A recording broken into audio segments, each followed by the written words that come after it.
But now if you listen to AOC and Bernie, who are drawing thousands of people on their tour, or you listen to people like Taylor Lorenz or any other prominent leftists that are actually leftists, they're saying things that are very much class war, and they're the lionizing people like Luigi Mangione. We have a massive problem with the left in the United States, because even if they're popular, they're still effing wrong, and they'll destroy the country.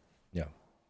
Well, and you got Luigi Mangione coming out. And I remember, by the way, so you look at the two events. So Luigi Mangione gets arrested, by the way, in Pennsylvania in December of 2024. Remember, he fled from New York, then was caught in Pennsylvania. So Josh Shapiro was involved in that.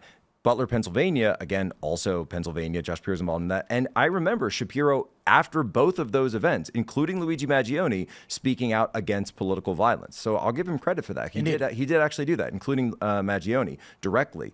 But at the same time, it's like, dude, look at your party, man.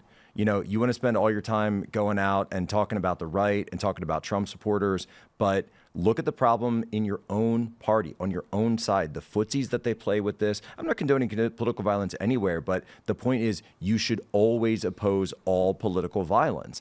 And we certainly haven't seen that on the left. And again, you're talking about the Netflix stuff, the Taylor Lorenz stuff.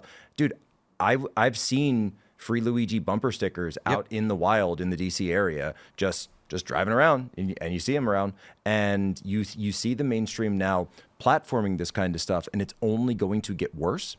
The algorithm, I think, drives a lot of this stuff as well. That's why you're not really seeing. Scott Greer had a really good point where he said that millennials did more of like the mass movement kind of stuff, like Antifa, BLM, whereas Gen Z they want to go viral. Right. So they want to have their moment in the sun. They want to have their moment where they get to go viral. There was that kid in Wisconsin who killed his parents recently. Yeah. Right. Much less communistic. Saying that he was wanted to do that in somehow a plot to get Trump because he was going to use their money to fuel this or something like that.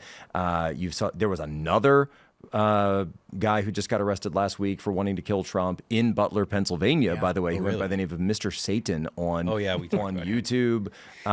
Even though Thomas Matthew Crooks did not live in Butler, he actually lived in Bethel Park, which is about 45 minutes away. But obviously, he tried to kill him in Butler, PA. So point being is this is getting worse. This is actually getting a lot worse, and they're not going for the large scale movements anymore. That thing the other day was like totally paid in, where like Rachel Maddow was supporting it. You remember like the anti-Doge protest they were having? It's a total joke. But the actual feral left, they're not doing the Antifa Black Bloc stuff anymore. They're just going out and picking targets and going for it. Oh, yeah. There's also the dog whistling that happens, right? So you'll see these attacks, and immediately the left is going to jump on there saying, oh, is MAGA going to come out and condemn these attacks? Is MAGA going to do something about it? Yesterday, I'm seeing calls to condemn this violent act, which I'm happy to condemn that act. But it's like, are we not okay with this? Well, of course we're not okay with this. But is it supposed to be because I'm not okay with it because it's MAGA? Well, no. I need to know who did it before I can condemn them. The act is condemnable by itself, but that's how they get these stories out there. But they paint the picture like they're perfectly fine, and it's all us doing it. Thanks for checking out this clip from Timcast IRL. Make sure to watch the show live Monday through Friday at 8 p.m. Subscribe to this channel, and we will see you all there.